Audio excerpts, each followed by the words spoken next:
할렐루야. 7월 21일 수요 예배를 시작하도록 하겠습니다. 사도신경으로 우리의 신앙을 고백하시겠습니다. 나는 전능하신 아버지 하나님 천지의 창조주를 믿습니다. 나는 그의 유일하신 아들 우리 주 예수 그리스도를 믿습니다.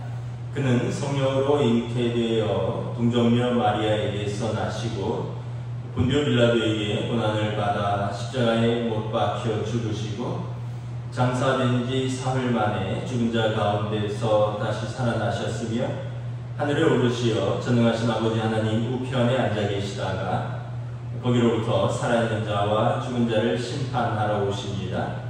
나는 성령을 믿으며 거룩한 공교회와 성도의 교제와 죄를 용서받는 것과 몸의 부활과 영생을 믿습니다. 아멘. 찬송가 408장 찬양하시겠습니다.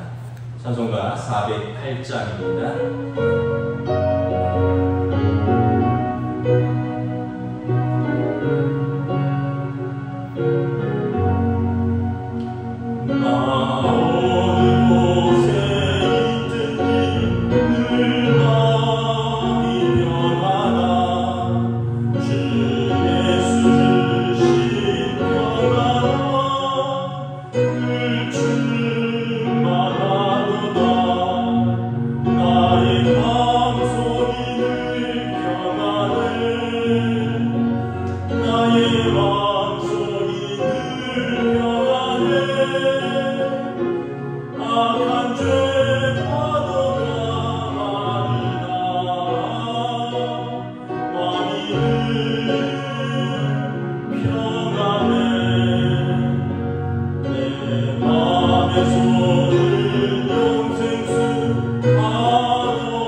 구약성경 호세아서 12장 7절부터 마지막 절까지 보도록 하겠습니다. 구약성경 호세아서 12장 7절부터 마지막 절까지 보도록 하겠습니다.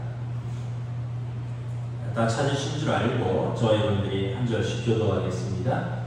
구약성경 1267쪽입니다. 호세아서 12장 7절부터입니다. 그는 상인이라 손에 거짓 저울을 가지고 속이기를 좋아하는도다. 에브라임이 말하기를 나는 실로 부자라 내가 재물을 얻었는데 내가 수고한 모든 것 중에서 죄라 할 만한 불의를 내게서 찾아낼 자 없으리라 하거니와 내가 애굽 땅에 있을 때부터 나는 내 하나님 여호와니라 내가 너로 다시 장막에 거주하기를 명절날에 하던 것 같게 하리라. 내가 여러 선지자에게 말하였고 이상을 많이 보였으며 선지자들을 통하여 비유를 베풀었노라. 길르앗은 불의한 것이냐? 과연 그러하다. 그들은 거짓되도다. 길갈에서는 무리가 수송아지로 제사를 드리며 그 제단은 바디랑에 쌓인 돌무더기 같도다. 야곱이 아람의 들로 도망하였으며 이스라엘이 아내를 얻기 위하여 사람을 섬기며 아내를 얻기 위하여 양을 쳤고 여호와께서는 한 선지자로 이스라엘을 애굽에서 인도하여 내시었고 이스라엘이 한 선지자로 보호받았거늘 에브라임이 경노하게 하기 극심하였으니 그의 주께서 그의 피로 그의 위에 머물게 있게 하시며 그의 수치를 그에게 돌리시리라. 아멘. 할렐루야. 오늘 또 수요 예배로 함께 예배드리는 우리 사랑하는 성도들에게 하나님께서 은혜와 평강으로 함께하여 주시기를 축복합니다. 연일 코로나 확진자 수가 계속 기록을 갱신하고 있는데 오늘도 거의 1,700~800명이 육박한다는 뉴스를 보았습니다. 이제 우리가 좀 더 주의하고 또 잘 지켜서 이 위기를 잘 극복하고 다시 예배당에서 또 우리가 얼굴과 얼굴을 맞대어 예배할 수 있기를 간절히 소망합니다. 여러분 각자의 삶의 자리에서 하나님의 지켜주심과 인도하심이 있기를 기도합니다. 오늘 말씀은 지난주의 말씀에 이어집니다. 지난주 말씀에 호세아서 11장 12절에 에브라임은 거짓으로 이스라엘 족속은 속임수로 나를 에워쌌다. 하나님은 신실하시고 정함이 있으신데 정함이 없으신데 그런데 그 이스라엘은 지금 여기서 이제 호세아 선지자가 활동하는 북이스라엘을 말하는 것입니다. 그들은 거짓으로 속임수로 하나님을 대한다는 것입니다. 그러면서 우리가 12장에 하나님께서 그 야곱의 비유로 이스라엘을 비유하십니다. 이스라엘의 이름은 원래는 야곱이었습니다. 사람 발 뒤꿈치를 잡는 자. 그런데 그가 이제 많은 고난 속에서 이제 그 기질을 끊어버리고 하나님의 사람으로 고난 가운데 거듭나게 되는 과정을 설명을 하고 있죠. 오늘도 그 문맥에서 계속되고 있습니다. 호세아서 12장 7절 오늘 본문에 보면 그는 상인이라 손에 거짓 저울을 가지고 속이기를 좋아하는도다. 북이스라엘의 그 일상을 잘 설명하는 것입니다. 8절도 한번 읽도록 하겠습니다. 에브라임이 말하기를 나는 실로 부자라 내가 재물을 얻었는데 내가 수고한 모든 것 중에서 죄라 할 만한 불의를 내게서 찾아낼 자 없으리라 하거니와. 그러니까 이스라엘은 자기들은 하나님 앞에서 불의한 것이 없다라고 말을 하는 것입니다. 우리가 부를 얻었는데 재물을 얻었는데 이것은 내가 수고하는 것이고 나에게서 죄라고 불의할 것이라고 찾을 수가 없을 것이다 이러면서 만족하고 살았습니다. 그런데 하나님이 보실 때는 어떠냐? 7절에 보면 상인이 손에 거짓 저울을 가지고 속이는 삶을 산다는 것입니다. 자기들은 우리는 불의한 재물을 얻은 것이 없다. 우리는 죄라고 할 만한 것이 우리 삶에 없다. 우리는 열심히 수고하고 땀 흘리고 성실하게 일해서 번 재물이다 하지만 하나님 보실 때는 상인이 불의한 저울을 사용해서 재물을 모은다는 것입니다. 아마 그 당시에 그 상인들이 저울의 무게를 달리하였던 것 같습니다. 그래서 자기가 원할 때는 언제든지 그 무게를 더 나가기도 하고 덜 나가기도 할 수 있었던 것 같습니다. 뭐 우리도 그런 일들이 허다하죠. 뭐 예전에 어떤 뉴스를 보면 어떤 주유소에서 기름을 좀 싸게 팔아서 많은 차들이 일부러 거기까지 찾아가서 기름을 넣는데 자꾸 시동이 꺼지는 현상이 발생을 한다는 거죠. 그래서 나중에 경찰이 조사를 해보니까 기름에 물도 좀 섞고 뭐 이런 식으로 해서 어떻게 보면은 기름의 품질을 떨어뜨린 거죠. 그래서 어느 정도는 이상이 없을 수도 있지만 이게 어떤 옥탄가가 떨어지다 보니까 어떤 부분에 있어서는 어떤 차에는 문제를 일으킨다는 거죠. 그러니까 뭐 예를 들면 쉽게 얘기하면 리터당 1,000원을 받는다면 사실은 그 중에 한 200~300원은 물을 탄 것이죠. 그렇게 해서 경찰에 뭐 걸린 일들이 있었는데 사실은 북이스라엘의 삶이 그런 모습이었다는 거죠. 우리는 정상대로 산다. 우리는 정상대로 불의한 것이 없다. 죄가 없다. 그런 하나님을 보실 때는 그들은 속임수와 거짓으로 사는 상인들 같다는 것입니다. 예전에 야곱이 그러했죠. 우리 12절 한번 읽도록 하겠습니다. 야곱이 아람의 들로 도망하였으며 이스라엘이 아내를 얻기 위하여 사람을 섬기며 아내를 얻기 위하여 양을 쳤고, 야곱이 형을 속이고 아버지를 속이고 이제 바단 아람으로 외삼촌이 있는 곳으로 몸을 피하죠. 그곳에서 이제 뭐 라헬도 만나고 레아도 만나고 결혼하고 또 외삼촌의 양도 치고 이러면서 그곳에서 20년을 이제 거주하게 됩니다. 그런데 이제 나중에 이제 야곱이 나올 때는 어마어마한 거부가 돼서 나옵니다. 성경의 창세기를 읽어보면 야곱이 외삼촌의 양과 염소를 치면서 계약을 맺습니다.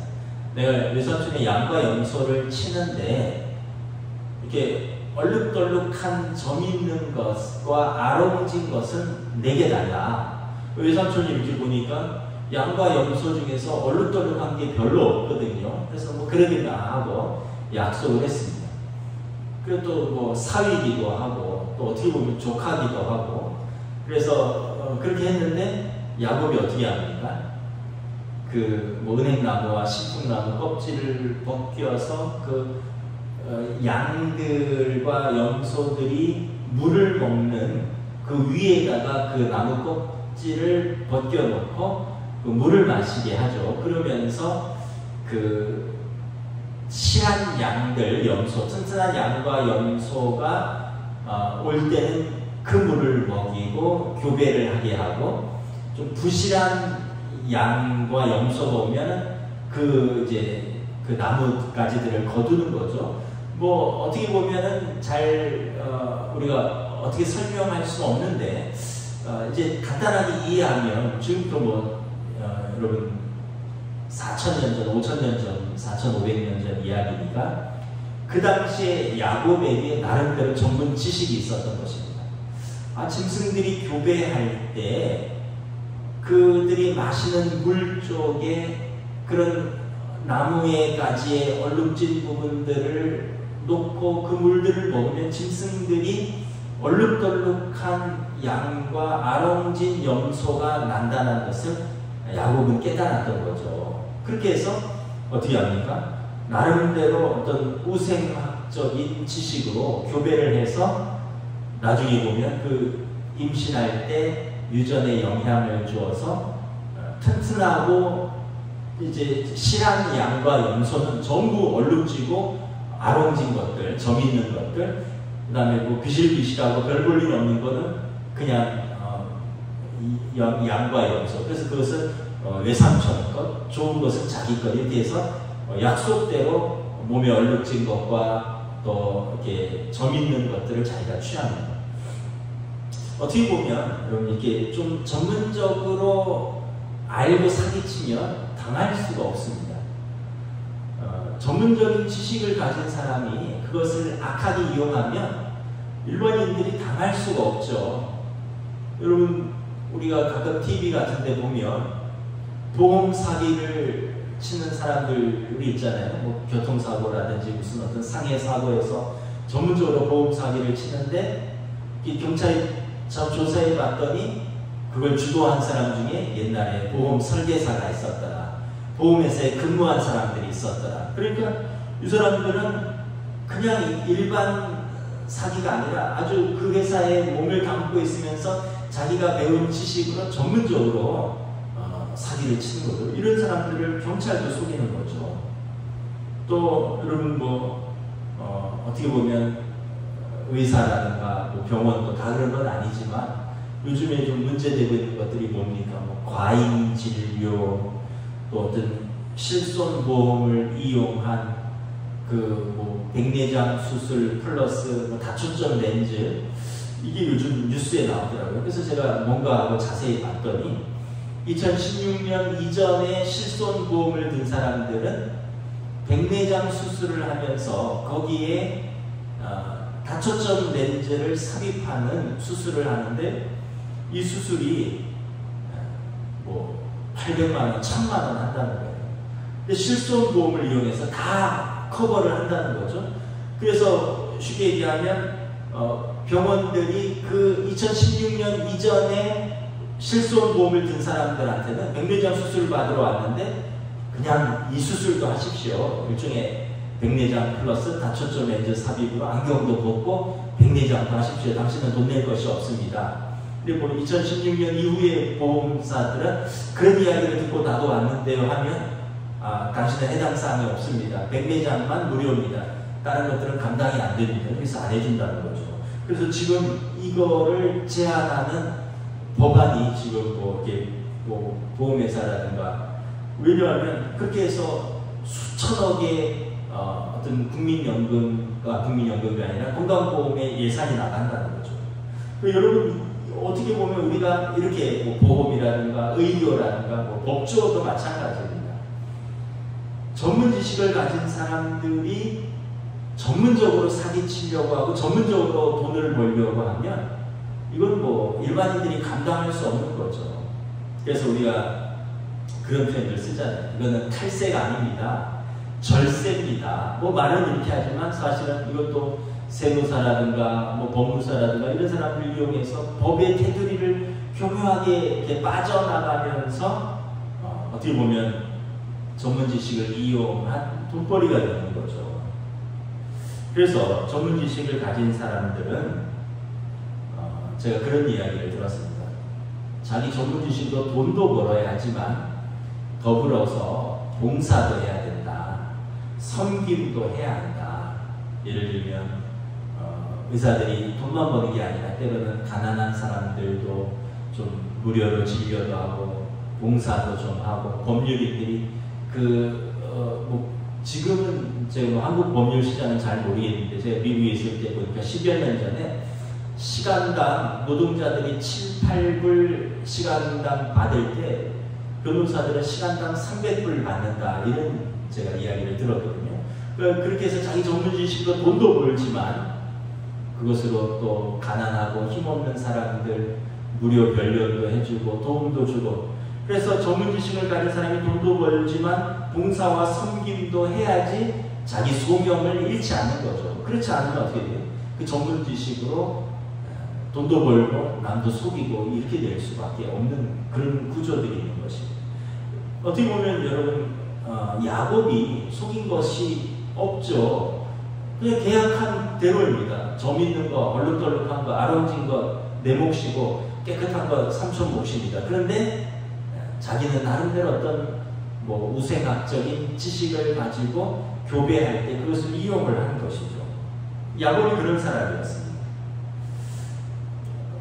어떻게 보면 에브라임이 북이스라엘이 그렇게 살았다는 거죠. 8절에 나는 실로 부자라 내가 재물을 얻었는데 물론 나의 수고한 것 중에서 죄라고 할 만한 것이 있느냐? 불의를 내게서 찾아낼 죄가 없으리라. 그런데 여러분, 세상 법으로 문제가 없다 할지라도 하나님은 그렇게 보지 않는다는 거예요. 하나님이 보실 때 7절에 그것은 장사꾼이 저울을 속이는 것처럼 사람들을 속이고 탈취한 것이다 라는 것입니다. 결국은 여러분, 그렇게 사는 인생은 어떻게 될까요? 야곱의 인생이 여러분 편안합니까?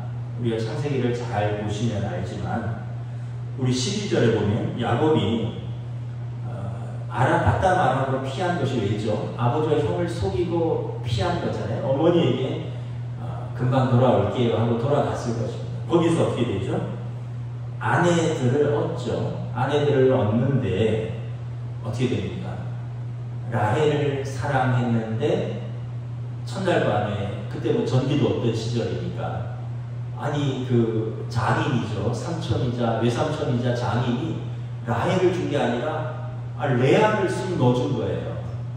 그리고는 우리 지방에서는 형보다 동생이 먼저 시집가는 일이 없다.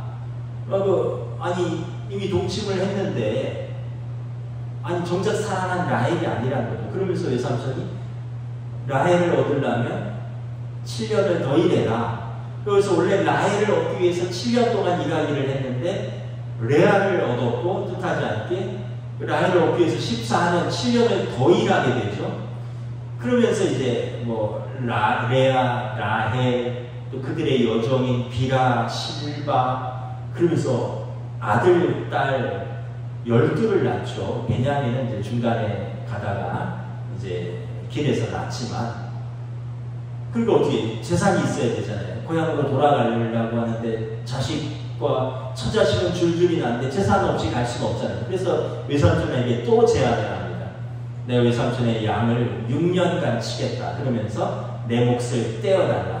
그래서 어떻게 됩니까? 야곱이 총 20년을 외삼촌 집에서 일하게 됩니다. 처음에 떠날 때는 뭐예요? 금방 돌아올 때 아버지 화 풀리면, 형이 화 풀리면 어머니네 금방 돌아오겠습니다. 그러다가 베델에서 하나님 만나잖아요. 사닥다리를 오르내리는 하나님을 만나면서 내가 이곳에 하나님의 전을 세우고 내가 하나님을 섬기겠습니다. 하나님 나를 지켜주십시오. 그러놓고는 이제 거기 가서는 다 잊어버렸어요. 야곱이 거기서 사랑하느라고, 일하느라고 하나님과의 약속도 잊어버리고 그것에 푹 빠져서 살았습니다.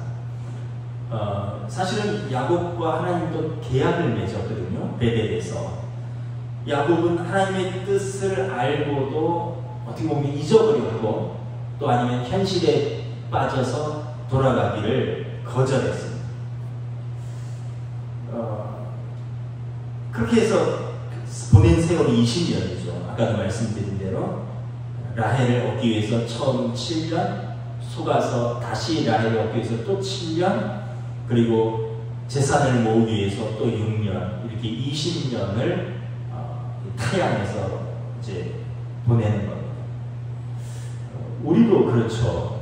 우리도 하나님과 좀 신앙생활 좀 제대로 하려고 하는데, 우리들도 하나님 내가 좀 공부 좀 하고 나중에 좀 천천히 예배 드릴게요. 천천히 섬길게요. 내가 이제 직장 들어갔는데 직장 생활 좀 열심히 하고, 내가 이제 가게를 오픈했는데 장사 좀 열심히 하고, 그리고 내가 좀 자리 잡으면 하나님 섬길게요. 뭐 좀 성공하고 좀 자리 잡으면 그러면 내가 좀 열심히 좀 일 좀 하고 섬길게요. 지금은 내가 좀 각자 공부하는 중이니까, 지금 직장 들어간 지 얼마 안 됐으니까, 지금은 내가 결혼해서 애들 키우느라 바쁘니까, 지금은 내가 뭐 장사하느라 바쁘니까, 그러다가 어떻게 돼요? 10년이 쑥 지나갑니다. 또 어떻게 돼요? 20년이 쑥 지나가요. 여러분, 인생 긴 것 같지만 길지 않습니다. 그냥 10년 단위로 지나갑니다. 삐끗하면 10년이고요. 한 번 더 하면 20년이 지나가는 거죠. 지금 야곱이 그런 거죠. 와서 레아까지만 얻고 내가 돌아가겠다 했는데 7년 지났는데 라헬을 얻고 레아를 얻는 바람에 라헬을 얻기 위해서 또 7년을 일해야 되고, 처자식 12이나 낳고 뭐 부인도 낳고 뭐 식소를 한 20년 가까이 거느리게 되니까 빈손으로 할 수 없으니까 또 일하느라 뭐 6년 그러다 보니까 20년이 지나간 거죠. 그러면서 계속해서 하나님을 떠난 생활, 또 어머니는 그 사이에 돌아가셨습니다. 기다리는 어머니는 돌아가셨고 아버지도 돌아가시고 형은 복수심의 칼날을 품고 있고 외삼촌을 또 속이고 외삼촌과 또 척을 지고 뭐 그러면서 인생이 이렇게 지나가는 겁니다. 우리들도 하나님 섬기는 것과 내가 하고 싶은 일을 좀 분리하는 경향이 있는 것 같습니다. 여러분, 내 삶도 살고 하나님도 섬기는 거예요. 내가 하는 일과 하나님 섬기는 일을 이게 분리하지 마시기를 바랍니다. 하나님 섬기는 것과 내가 하는 일을 이렇게 분리하면서 생각합니다. 뭐 전에 제가 전에 교회에 있을 때 청년부를 했는데 청년들 중에 연애하면 신앙생활이 시들해지는 친구들이 있어요. 그래서 잘 섬기다가 리더도 열심히 하고 뭐 예배도 봉사도 잘하는데 어느 날 갑자기 시들해져요. 왜 그러냐 했더니 연애 중이래.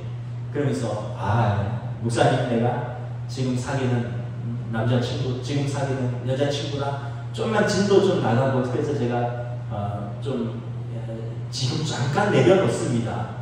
아니 왜 연애하면 왜 내려놔요? 아니 하나님도 잘 섬기고 연애도 또 지혜롭게 잘하면 좋잖아요. 그런데 보면 연애하면 신앙생활을 잠시 내려놓겠다 그러더라고요. 그러다 또 어느 날 열심히 보여요. 왜 그러냐 했더니 깨졌대요. 아니 깨지면은 열심히고 열심히 연애할 때는 또 멀어지고 그런 건가요? 또 그렇죠. 아이들도 왜 요즘 아이들이 뜸합니까? 공부하느라 그렇다고. 목사님 지금 한참 공부할 때잖아요. 나중에 대학 간 다음에 좀 나중에 취직한 다음에 지금 한참 공부할 때 아니 공부와 왜 신앙생활을 병행을 못하는 겁니까? 아니 연애와 신앙생활을 왜 병행을 못해요? 아니 연애는 연애대로 하고 하나님을 섬기는 것은 예배하는 것은 예배하는 대로 공부는 일상에서 공부하고 주일날 예배드리는 건 예배드리는 대로 근데 이상하게 이걸 분리하더라고요. 그럼 공부냐 신앙이냐 갈등하고 연애냐 신앙이냐 갈등하고 장사도 그렇습니다. 내가 뭐 장사를 시작했는데 언제 예배 드릴 거 다 드리고 언제 돈 버냐고 지금 바짝 돈 벌어야 될 때라고 나중에 좀 이렇게 자리 잡고 가게가 좀 자리 잡고 돈도 좀 벌고 그럼 내가 좀 마음껏 일도 하고 마음껏 물질로도 섬길게. 지금은 좀 눈 좀 감아주세요. 하나님 좀 봐주세요. 목사님 좀 봐주세요.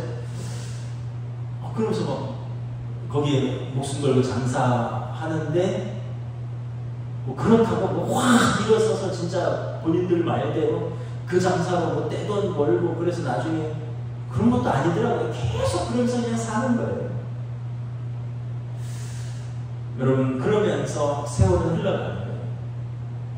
야곱이 7년, 6년 곧 돌아가리라 돌아가서 어머니도 보고 내가 돌아가서 베델에서 하나님도 섬기리라 하지만 연애하다가 결혼하고 애 키우다가 일하다가 그러다 이제 더 이상 이제 외삼촌이 그를 미운 눈으로 보기 시작합니다. 성경에 보면 더 이상 함께할 수가 없는 지경입니다. 그리고 야곱이 자기 부인들을 모읍니다. 레아와 라헬을 부르죠. 내가 이제 객지에서 20년이 흘렀는데 사실은 내가 하나님께 약속한 것이 있다. 내가 베델에서 하나님과 약속을 했다. 하나님 나를 지키시고 하나님 나를 돌보시면 내가 그곳을 베델 하나님의 집이라고 내가 그곳에서 하나님을 섬기기로 했다. 나 이제 베델로 돌아가야 된다. 그렇게 고백을 합니다. 창세기를 잘 읽어보세요. 야곱이 궁여지책에 몰리니까 더 이상 외삼촌과 함께 할 수 없을 때가 되니까 비로소 하나님과의 약속이 생각납니다. 그래서 가족들을 부르는 거죠. 베델로 돌아가자. 내가 하나님과 약속한 것을 지킬 때가 왔다. 나중에 여러분 야곱이 바로 앞에 서죠. 바로와 야곱이 이제 아들 요셉이 먼저 애굽으로 건너가서 총리가 되고 이제 큰 기근 가운데 이제 야곱의 가족이 다 이제 애굽으로 이주하게 되는 거죠. 그때 이제 야곱이 바로왕 앞에 서게 됩니다. 바로왕이 묻죠. 당신은 요셉의 아버지로 알고 있는데 어떻게 되십니까? 어떤 삶을 살았습니까? 그때 야곱이 이렇게 이야기합니다. 내 나그네 길의 세월이 130년이니이다. 나의 연세가 얼마 못되나 우리 조상의 나그네 길의 세월이 미치지 못하나 험악한 세월을 보내었나이다. 야곱의 고백은 뭐예요? 네, 열심히 살았어요. 얼마나 열심히 살았는지 우리 다 알죠. 형도 속이고 아버지도 속이고 형의 축복권도 뺏고 외삼촌도 속이고 부인도 4식이나 두고 아들 딸도 12, 13 두고 아들 12에 딸 하나 13 두고 열심히 살았어요. 열심히 살았는데 어떻게 됐어요? 아버지한테 미움받았죠. 형은 원수가 됐죠. 객지 생활 중에 엄마는 돌아가시고 엄마 얼굴도 못 봤죠. 외삼촌하고도 원수가 됐죠. 나중에 외삼촌의 재산을 내리고 떠나는데 외삼촌이 쫓아오잖아요. 그러는 와중에 가족 관계는 평안합니까? 부인 넷은 아들 낳기 경쟁하죠. 그런데 라헬만 사랑하니까 다른 부인들이 상처를 받죠. 그렇게 해서 태어난 아들 요셉만 사랑하니까 다른 또 자녀들이 요셉을 시기하죠. 그러다가 요셉 죽이려고 하죠. 야곱이 생각해 볼 때 내가 재산도 모았고 정말 누구보다도 열심히 살았는데 내 나그네 세월이 130년인데 참 험악한 세월을 살았구나. 그렇게 고백하는 것입니다. 여러분, 우리가 성경을 보면서 깨달아야 합니다. 열심히 사는 건 다 좋죠. 하나님 앞에서 좀 균형 있게 살아야 됩니다. 하나님을 섬기고 하나님의 백성으로서 살아야지. 여러분, 하나님의 백성으로 열심히 살면 되잖아요. 다른 거 하면 하나님 잠시 내려놔야 됩니까? 다른 거 열심히 할 동안은 잠시 하나님 떠나 있어야 됩니까? 직장생활 열심히 할 때는 좀 하나님 떠나 있고, 연애 열심히 할 때 하나님 떠나 있고, 한참 공부할 때 대학 가느라 하나님 좀 떠나 있고, 이제 막 가게 오픈했으니까 장사 자리 잡아야 되고 하나님 떠나 있고, 결국은 나중에 보면 야곱과 같은 고백입니다. 열심히 살았는데 내 나그네 세월이 험악한 하였나이다. 여러분, 하나님의 백성은 하나님 앞에 서 있는 것이 특권입니다. 그것이 우리의 자리입니다. 에베소서 우리가 마쳤는데 에베소서에서 뭐라고 합니까? 하나님의 사랑받는 자녀같이 행하라. 하나님의 사랑받는 자녀같이. 여러분, 사랑받는 자녀의 자리는 어딘가요? 집입니다. 부모님 집. 탕자가 사랑받는 아들이었잖아요. 세상이 좋아서, 세상과 연락하는 것이 좋아서 아버지 집을 떠났더나 그가 나중에 깨달은 것이 뭐예요? 좀보다 못한 세월이구나. 험악한 세월이구나. 사랑받는 아들이 깨달은 것은 아버지 집에 있을 때가 가장 사랑받는 그곳이 내 자리라는 것입니다. 결국은 이제 야곱은 돌아오죠. 어떻게 돌아옵니까? 하나님 앞에서 환도뼈가 부러지고서야 돌아옵니다. 외삼촌 라반으로부터 피해서 아버지 집으로 돌아갈 때 이제 아버지도 없고 어머니도 없는데 형 에서가 군사 400명을 보내고 맞으러 온다는 소식에 야곱이 그냥 가슴이 무너져서 야복강에서 이 형을 어떻게 내가 이제는 더 이상 갈 데도 없고 외삼촌한테 돌아갈 수도 없고 지금은 이제 고향으로 돌아가는 수밖에 없는데 이 위기를 하나님 도와주십시오.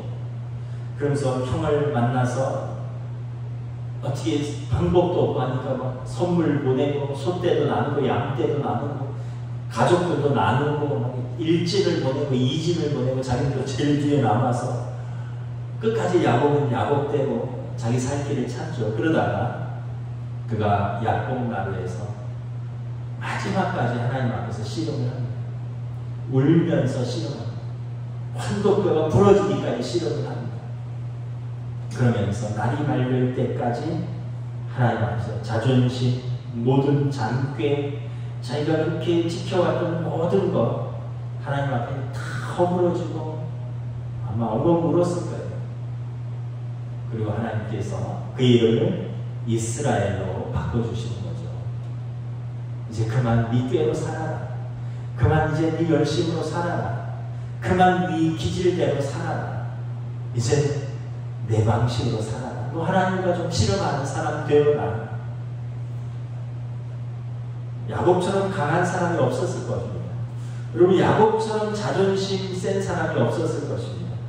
그러나 여러분, 언제나 내 힘만으로는 살 수 없습니다. 언제나 내 지혜만으로는 살 수 없습니다. 언제나 내 기질만으로는 살 수 없습니다. 언젠가는 반드시 그것이 허물어지는 날이 옵니다. 하나님 앞에서 허물어지기를 축복합니다. 사람들 앞에서 허물어지면 정말 방법이 없습니다. 하나님 앞에서 허물어지는 것은 괜찮습니다. 하나님 우리 아버지이기 때문에. 여러분, 자녀가 아버지 어머니 앞에서 허물어지는 것은 괜찮습니다. 부모 앞에 무슨 자존심이 있습니까? 부모 앞에 허물어지는 건데, 여러분, 우리가 하나님 앞에 허물어지고 하나님 앞에 울고 하나님 앞에 실패하고 하나님 앞에 매달리는 것은 괜찮습니다. 그런데 하나님 앞에 허물어지지 않고 세상 앞에 허물어지면 그때는 정말 답이 없는 것이죠. 언젠가는 여러분 정면으로 우리의 삶을 직시할 때가 올 것입니다. 이스라엘이 지금 그러한 때를 맞이하는 것입니다. 14절 함께 읽습니다. 에브라임이 경노하게 함이 극심하였으니 13절 14절입니다. 여호와께서는 한 선지자로 이스라엘을 애굽에서 인도하여 내셨고 이스라엘이 한 선지자로 보호받았거늘 모세를 말하는 것입니다. 하나님께서 모세를 통해서 애굽에서 인도하여 내었습니다. 굳이 모세라는 이름을 쓰지 않는 이유는 이것은 하나님께서 하신 일인 것입니다. 모세가 한 것이 아니라 모세라는 선지자를 통해서 하나님이 이스라엘을 이끌어내셨고 인도하셨습니다. 그러나 14절에 에브라임은 북이스라엘이죠. 그러한 하나님의 은혜를 잊어버렸고 경노하게 하였습니다. 10절에 보면 여러 선지자들을 통하여 말하였고 여러 선지자들에게 이상, 환상을 통해서 말하였고 선지자들을 통하여 비유를 통해서 말했지만 11절에 길르앗은 불의했고 그들은 거짓되었고 결국은 하나님을 경노케 해서 그들의 피가 그 위에 머물게 되며 그의 수치를 그에게 돌리십니다. 하나님께서 보실 때는 완전히 허물어져야지만 그들이 하나님께로 돌아올 수 있다는 것입니다. 완전히 허물어지는 것은 아수르에 잡혀라는 것입니다. 말씀을 마치도록 하겠습니다. 여러분, 야곱과 같은 우리 인생, 사실 뭐 저도 그렇고 여러분들도 그렇고 다 우리 야곱과 같은 면이 있습니다. 내 열심으로 살라고, 내 지혜로 살라고, 자존심 하나 붙들고 살고, 또 하나님을 놓을 수도 없고 하나님의 복을 구하기도 하면서 또 내 방식대로 살아가는 나만의 방식, 나만의 기질이 있습니다. 네, 그걸 깨뜨려야 됩니다. 온전히 하나님 앞에 그것이 깨지는 순간이 비로소 야곱이 이스라엘이 되는 순간인 것입니다. 그렇지 않으면 계속 야곱으로 사는 인생은 마지막에 야곱이 바로에게 고백했듯이 열심히 살았는데 험악한 세월입니다 라는 고백밖에 없는 것입니다. 그리고 그러한 고백을 할 때까지 하나님이 치시고 무너뜨리고 실패를 통해서 그들이 하나님을 바라보는 그러한 어떤 과정을 겪게 되는 것입니다. 하나님 앞에서 우리가 은혜로 살고 하나님 앞에서 여러분 항복하는 것은 부끄러운 것이 아닙니다. 천부의 의지 없어서 손들고 갑니다. 하나님 앞에 항복하는 길이 우리의 살 길인 줄 믿습니다. 하나님이 우리를 인도하실 때 우리의 삶이 평안할 것입니다. 찬양하고 기도하시겠습니다. 찬송가 407장 찬양하겠습니다. 찬송가 407장입니다.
기도하겠습니다.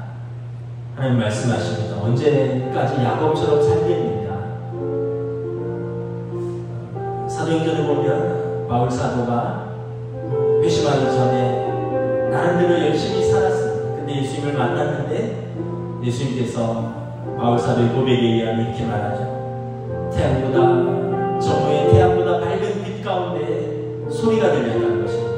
너 언제까지 가시채를 뒷발꿈질하면서 살 거냐. 소가 그 주인이 이끄는 대로 끌지 않으면 어떻게 되죠? 가시채로 맞는 거죠. 근데 계속 뒷발질을 하면서 멍에를 내지 않고 끌려고 하지 않는다는 것입니다. 하나님 예수님께서 바울 사도에게 언제까지 뒷발질하고 가시채로 맞으면서 살겠느냐. 그러면서 바울 사도가 자기는 쓰러졌다.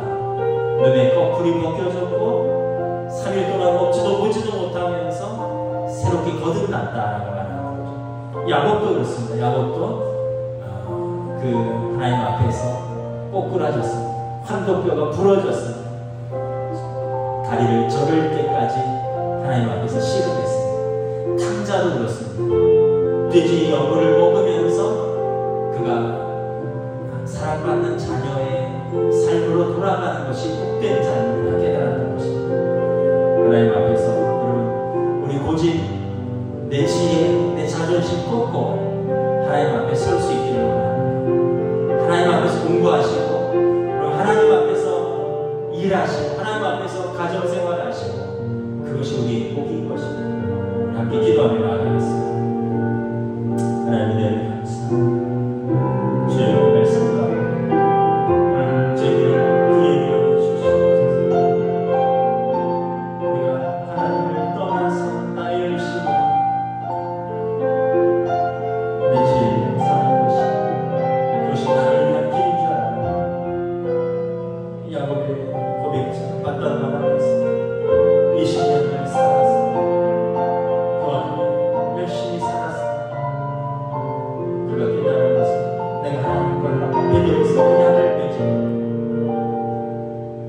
내 나름의 세월을 속에서 험악한 세월을 살았더라라고 고백하며 돌아오는 그가 그곳에서 그가 복 가까이서 다시 한번 하나님을 만나고 다시 한번 그가 꺾이고 무너지고 하나님 앞에서 완전히 항복할 때까지 하나님과 씨름한 이후에 그가 비로소 베델로 돌아가죠. 하나님 앞에 돌아가는 삶, 그가 맺었던 언약의 삶이요 하나님의 사랑받는 자녀의 삶이었을 때 돌아가는 거죠. 우리의 삶에서 하나님을 떠나서 우리의 삶을 서지 않고 주의 복을 주시고 함께 해주시옵소서. 이 시간 우리 연로하신 성도들과 환우들을 위해서 우리 함께 중보하며 기도하겠습니다. 강철종 집사님, 김진주 권사님, 김국록 권사님, 진옥자 권사님, 김옥자 권사님, 우리 장화식 집사님 위해서 우리 함께 기도해 주십시오. 고령의 노아이고 가정에서 계시는데 하나님 나라를 소망하며 믿음으로 주님 동행하실 수 있도록 인도하여 주시옵소서. 우리 환우들을 위해서 기도하겠습니다. 우리 추경석 집사님 항암 치료 중에 있습니다. 홍정치 집사님 아직 일주일 정도 더 입원하면서 무릎 수술 재활을 해야 됩니다. 우리 김춘식 권사님 우리 계속해서 또 신장이식 수술은 잘 되었는데 여러 가지 후유증으로 좀 고생하고 계십니다. 우리 김경기 집사님, 남궁이남 집사님 거동이 불편한데 기도를 부탁드립니다. 안윤상 집사님 요양원에 계십니다.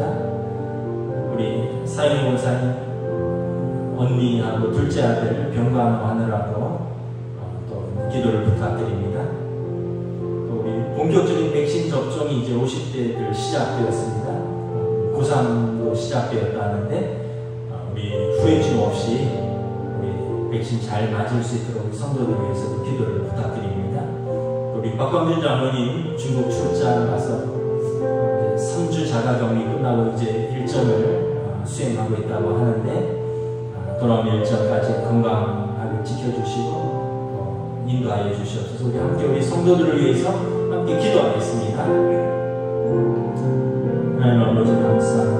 우리 가운데 있는 연락하신 성도들, 또 환우들, 연약한 성도들, 우리 기도가 필요한 성도들을 위하여 기도합니다. 한 분 한 분 삶의 자리에서 연약한 육신으로 인하여 그들의 질병으로 인하여 연락하셔서 노화로 인하여 가정에서 병원에서 주님 은혜를 구합니다. 요하라 하야라 치료하라 손도 들어주시고 위로하여 주시고 치유하여 주시고 주님 우리 모든 연약함을 감당하셔서 주님의 십자가의 보혈과 깨끗게 하여 주시고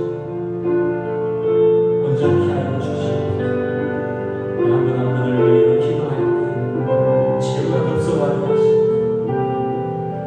하나님 앞에 영광 돌리시고 주님 이상한 성도들의 삶 하나님 붙들어주시고 출장을 하는 장로님 예정 속에서 인도하여 주시고 함께하여 주시옵소서.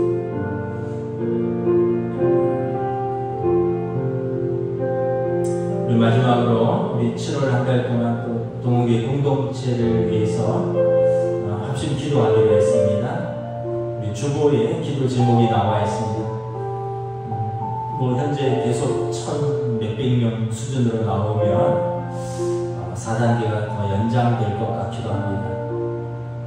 우리 대면 예배 시까지 함께 주보에 있는 공동체 합심 기도 제목을 가지고 기도해 주시기를 부탁드립니다. 코로나로부터 동호회 성도들의 건강을 지켜주시옵소서. 또 우리 코로나 시대에 우리 성도들의 삶의 자리, 가정, 학교, 일터, 사업장을 지켜주시옵소서. 모든 것이 어려울수록 우리가 서로 인내하고 관용하고 또 사랑하면서 서로 믿음으로 잘 돌보는 시간이 될 수 있기를, 또 하나님의 교회와 동교회 공동체에 은혜와 평강을 더하여 주시옵소서. 하나님의 전신갑주를 입고 우리 성도들이 성령 충만해서 믿음으로 승리하고 주님 주시는 영적인 힘으로 이 어려운 시간들을 정면 돌파하는 시간이 될 수 있도록, 또 코로나19로 고통받고 있는 이 나라와 이 민족과 또 전 세계를 위해서 우리 함께 기도하도록 하겠습니다. 하나님의 은혜를 감사합니다. 주여, 이 시간에 나라와 민족을 위해서, 교회를 위해서, 한국 교회를 위해서, 우리 동호회 공동체를 위해서, 또 성도들의 가정을 위해서 함께 기도합니다.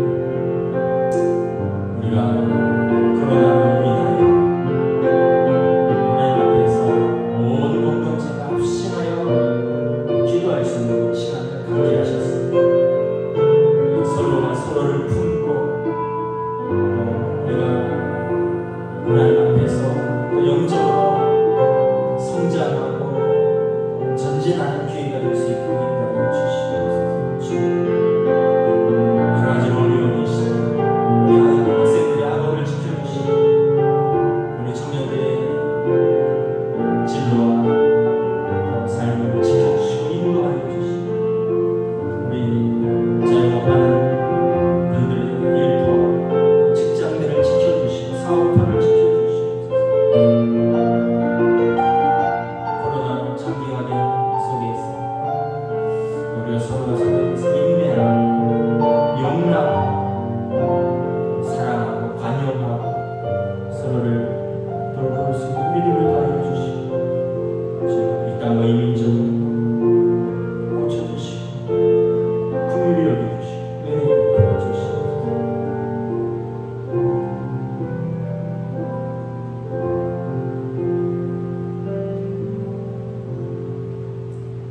하나님의 은혜를 감사합니다. 오늘 우리가 또한 수요 예배 속에서 하나님께서 야곱과 같은 이스라엘, 북이스라엘, 다시 자기 꾀와 우리는 불의한 것이 없고 우리는 죄가 없고 우리는 열심히 살았고, 그런 하나님 보실 때 그들은 거짓과 속임수가 만연하다라고 말합니다. 마치 야곱이 나는 열심히 살았고 나는 정말 부끄러움이 없다 했지만 결과적으로 돌아보면 형을 속였고 아버지를 속였고 외삼촌을 속였고, 그러면서 그의 인생을 자기도 속였고 20년 동안 객지 생활을 하면서 험악한 세월을 보내고, 사랑하는 아버지 어머니가 돌아가시는데 임종도 지키지 못했고, 고향으로 돌아가면서 두려워하는 인생, 외삼촌을 떠나면서도 축복받는 이별이 아니라 도망치듯이 떠나는 그러한 인생, 마치 바로에게 고백하듯이 내 낙은 인생이 130년인데 험악한 세월을 보내었나이다.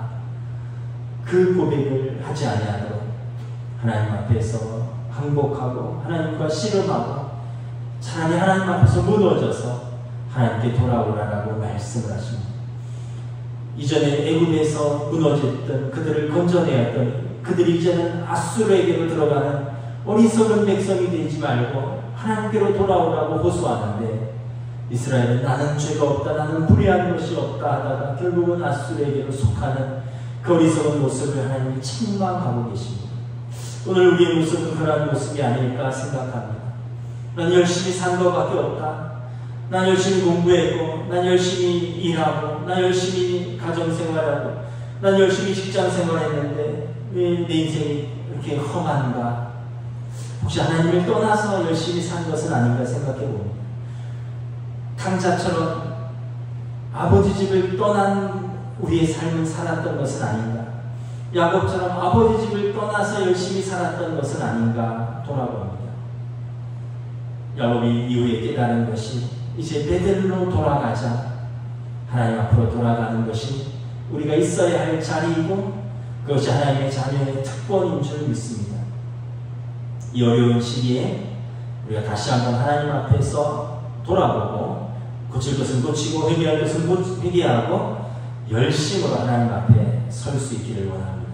그럴 때 우리의 삶의 자리를 하나님 지켜주시고 선하게 인도하여 주실 줄을 믿습니다. 야곱으로 살아서는 안 되고 이스라엘, 하나님과 씨름하는 자로 살기를 하나님이 원하시는데, 우리 또한 이 코로나 시국에서 그러한 우리 자신을 돌아보는 시간 되게 하여 주시옵소서. 그리고 돌아가는 시간 되게 하여 주시옵소서. 이 시간 또 사랑하는 우리 성도들, 연로하신 성도들, 환우들, 또 수술하고 재활하고 또 치료받고 있는 우리 성도들, 또 백신을 맞고 있는 우리 성도들, 또 이 나라 이 민족, 한국교회, 또 고통받고 있는 이 땅의 모든 나라와 백성들을 위해서 기도합니다. 하나님 긍휼히 여겨 주시옵소서. 두세 사람이 나의 이름으로 모인 곳에 내가 너희와 함께하리라 말씀하셨고, 너희가 땅에서 매면 하늘에서도 매일 것이요 너희가 땅에서 풀면 하늘에서도 풀리리라 약속을 붙들고 하나님 앞에서 기도합니다. 주여 우리 기도를 들으시고 우리를 긍휼히 여겨주시고 이 땅을 고쳐주시고 회복시켜 주시옵소서. 모든 것 주님께 맡겨오며 우리 주 예수 그리스도의 이름으로 감사하며 기도드리옵나이다. 아멘.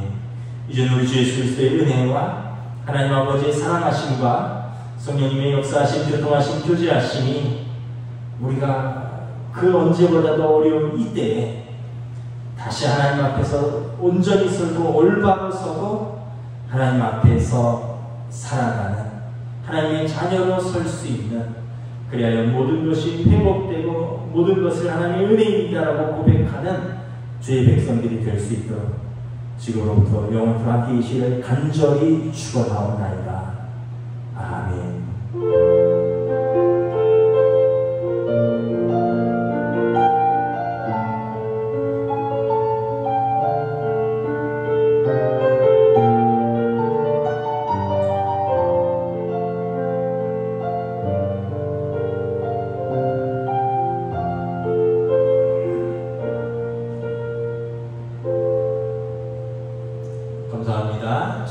마쳤습니다.